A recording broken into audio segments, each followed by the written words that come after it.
네, 변동성 장세에서 안전지대 종목이 되겠죠. 종목 발굴의 대가로 우리 마지막 코너 강화하고 있습니다. 오늘은 교보증권 테헤란로 지점 최성원 지점장 함께합니다. 안녕하세요. 네, 안녕하십니까. 네, 오늘도 유망 탑3 종목 준비를 하셨는데 그에 앞서서 AS 한 종목만 받겠습니다. 지난달에 말씀 주신 SK케미칼이요. 지난주 금요일에도 시세 분출이 되면서 급등을 했거든요. 다만 어제 오늘 좀 시장 영향으로 조정을 받고 있고 노바백스 재료 소멸로 오늘 같이 SK바이오사이언스랑 밀리고 있는데 AS 해주셔야 될 것 같은데요. 네, SK케미칼은 두 가지 포인트 정도 보시면 될 것 같습니다. 무엇보다도 사업 부분인데요. 최근에 그 화장품 용기 관련해서 뭐 로레알, 에스티로더, 뭐 존슨앤존슨 이런 세계 10대 화장품 브랜드의 용기를 납품하고 있는데 이쪽에 대한 친환경 용기, 그러니까 ESG 관련해서 좀 주목을 받고 있습니다. 그래서 이 코폴리에스터라고 하는데요. 이 공장에 증설을 하면서 지금 풀가동이 되고 있고요. 두 번째 포인트는 지난 싱가포르 헤지펀드에서 얼마 전에 주주서한이 날라왔습니다. 이와 관련해서 최근에 강세를 보였었는데요. 포인트는 그겁니다. 근데 지나치게 높은 SK 바이오사이언스의 지분 68.43%를 1,400만 주를 매각해서 그러니까 50.1%만 남겨놓고 결국에는 그 남은 돈으로 자사주를 매입해서 소각하라는 그러한 이야기입니다. 그게 이제 뭐 2개월 내에 그런 조치를 해서 주주 가치를 제고해라 이러는 주주 서한이었는데요. 결국엔 내년 3월 또 주주총회가 있잖아요. 결국에는 싱가포르 헤지펀드가 어느 정도 지분을 가지고 있는지 시장에 나와 있진 않지만 계속적으로 이런 지배구조에 대한 이슈 그리고 주가에 대한 뭐 주주 가치의 재고 이런 부분에 대해서 계속 좀 이슈가 될 것으로 보여지기 때문에 뭐 최근에 주가 하락은 오히려 또 분할 매수로 모아나가는 전략도 유효할 것으로 보여집니다. 또한 연말에 배당도 또 고배당에 대한 부분들도 검토하고 있다고 했기 때문에 그 부분도 좀 감안을 해야 될 것 같습니다. 예.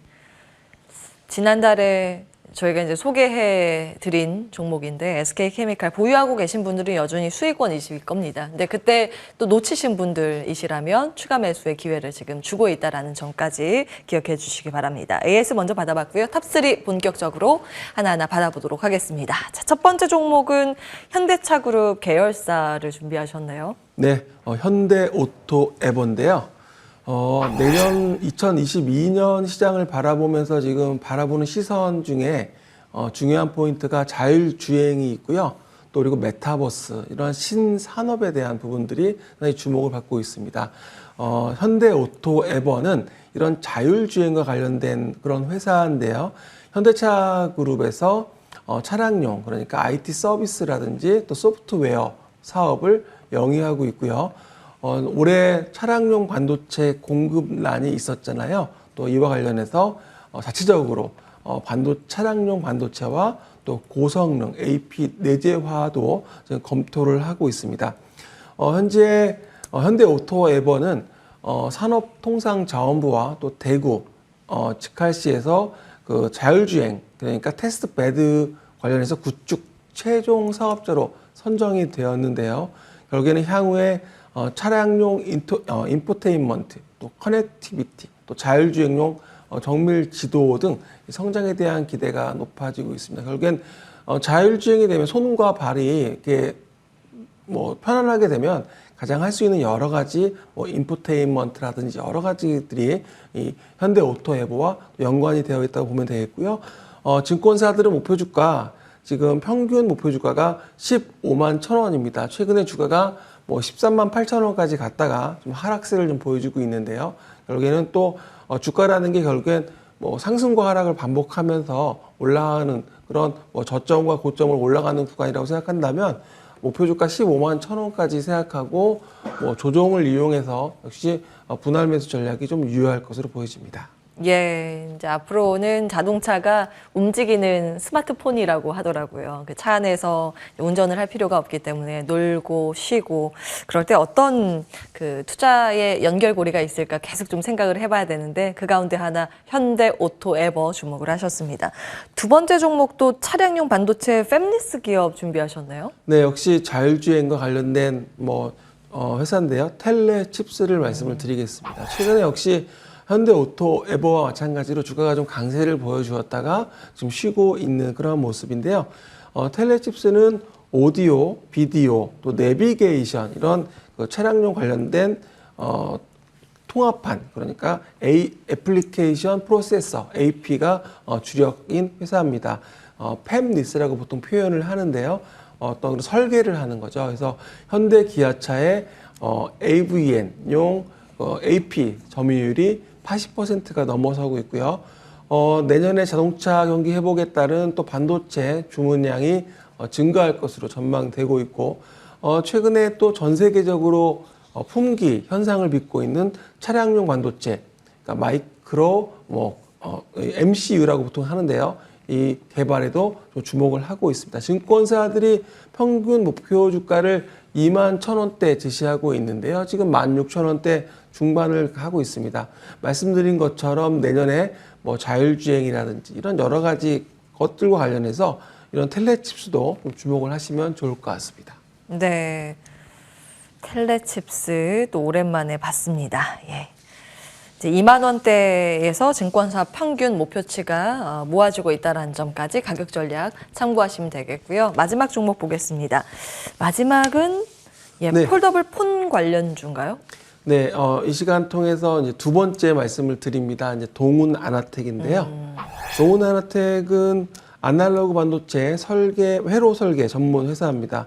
코로나19로 인해서 스마트폰 수요가 감소하고 또 스마트폰 AP 공급 부족하면서 최근에 좀 3분기까지는 실적이 부진했는데 4분기 이후로는 이 동사의 그 카메라 클로즈룹 AF 제품과 또 주요 고객사들의 전략폰 또 그리고 보급폰에 대한 채택이 확대가 되면서 좀 주목을 받을 것으로 보여지는데요. 지금 그 OIS 그러니까 손떨림 보정 기능인데 이쪽 관련해서 내년 초부터 이런 AP 보급 정상화로 특히 중국의 주요 고객들 또 공급이 재개가 기대가 되고 있고 또 AF 드라이버 IC 또 그리고 TOF라고 해서 이 거리 인식 센서인데요. 이 북미 주요 이런 업체로 공급 가능성도 좀 높아지고 있고요.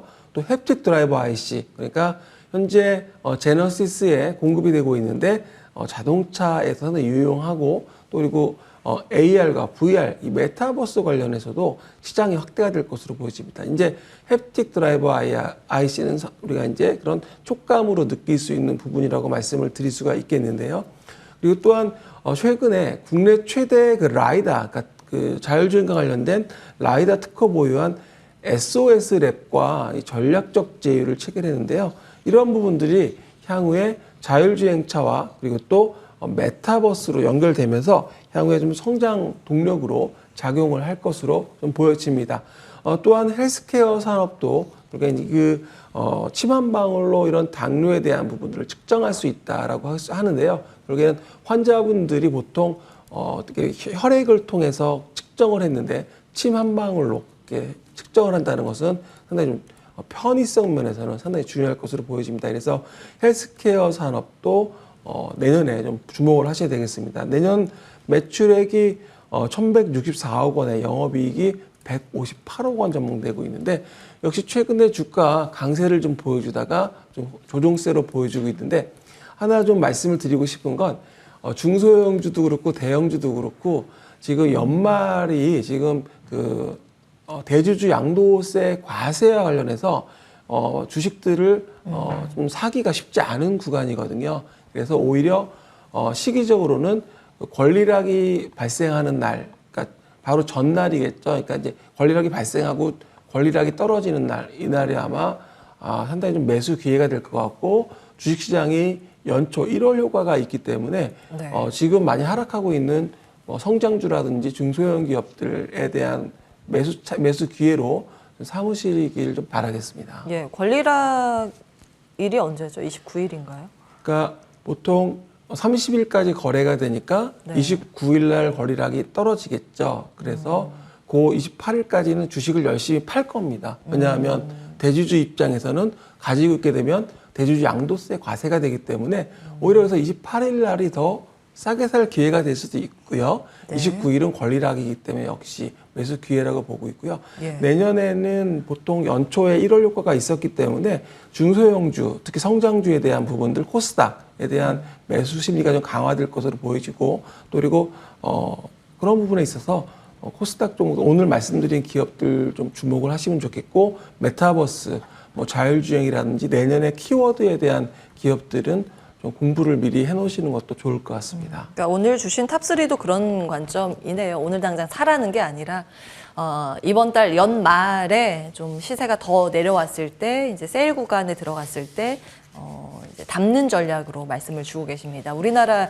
대주주 양도세 요건이 좀 특이한 게 1년 내내 얼마큼 뭐 평균적으로 보유해서 이렇게 매기는 게 아니라 딱 28일 날 그 주주 명부 폐쇄 때 얼마 이상을 가지고 있느냐에 따라서 또 대주주가 포함이 되면 딱 그날 하루 걸려버리면 이제 내년 계속 고세금을 부과해야 되기 때문에 그 양도세 회피 물량들이 지금 계속 출회가 되고 있습니다. 이제 그 데드라인이 28일이라고 주셨기 때문에 이제 메타버스나 자율주행 내년 시장을 주도할 만한 테마 섹터 안에서 좋은 종목들 지금 열심히 공부해 놓아서 28일, 29일 이럴 때 좀 더 밀려 있을 때 사는 게 좋겠다라는 의견까지 주셨습니다.